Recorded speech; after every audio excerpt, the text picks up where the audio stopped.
Munise, of course, has been right there in Taliban territory. Munise, why don't you first give us a bird's eye view of all that's happening in Pakistan right now? Well, firstly, the Pentagon has also said that they are very encouraged by the sustained military effort and the military offensive against the Taliban. So there are some good words coming out of Washington as well.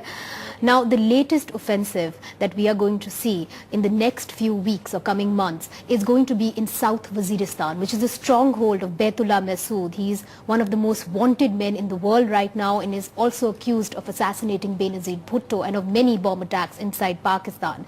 That is something that President Zardari had said some weeks ago, so we're likely to see that. And at the moment, the Pakistan Army has completely cleared what we now know as Swat Valley. In fact, just yesterday, the Chief of Army Staff, Parvez Kiani, visited Mingora city, which is the capital of Swat, indicating that this entire area is now safe and IDPs can come back. And then next, Pakistan Army has also moved into Bannu, which is an area right next to Waziristan. And mind you, Waziristan borders Afghanistan. So this is where all the militants come in, and that's the safe haven for them. They regroup, whatever, and go back into Afghanistan, fight against NATO troops. So they have gone into Bannu, right next to Waziristan. That area has been evacuated by the civilians, and there's an indefinite curfew over there. Also, let me tell you that the Pakistan Army intends to move what we know is into South Waziristan. But in North Waziristan is Sirajuddin Haqqani. And these are the people who have been fighting this ferocious battle against NATO troops. And he's also supposed to be behind the attack on the Indian embassy in Kabul. So that's what we are hearing right now. So just to understand, and you of course been to many of these places, this is now an active all-out war that the Pakistani army seems to be waging against the Taliban in those areas? Or are there certain pockets which they are not entering into, the certain people they're not taking on right now? What actually is their strategy? Well, they are doing it one at a time. They first moved into Swat because these were the Taliban militias who were directly challenging the Pakistani government. They were also, slitting the throats of many soldiers. So, of course, these were the people who were directly challenging the army, and they have moved in. Now, it will be interesting to see if the Pakistan army moves into South Waziristan as it says it will.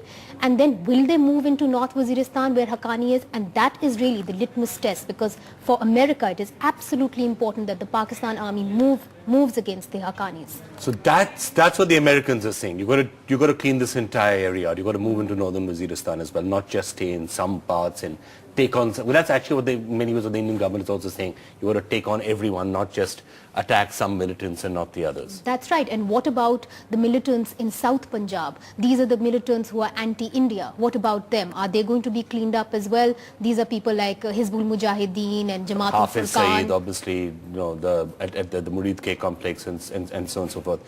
Munisa, what is your sense of the public mood and public opinion, including in these areas where the Taliban has been active? Has public opinion started to go decisively against the militants or not yet?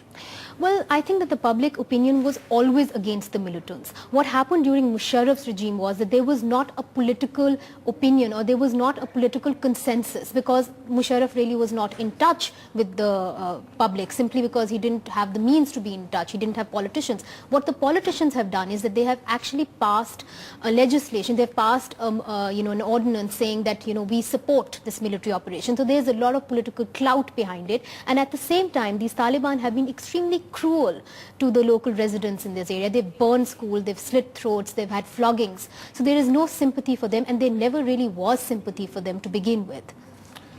All right, Munisa, one piece of good news that I can give you. Pakistan's through to the second round. They had to smash Netherlands in this particular match after losing to England, and they've done that. They beat Netherlands by 82, so they are through to the second round. Well, great. At least we have some good news. Some good news coming out. That's really cheering a lot of people out there, I guess, in Pakistan, because they were really presumably very worried after they lost to England. They would be knocked out in the first round, which will not make them happy.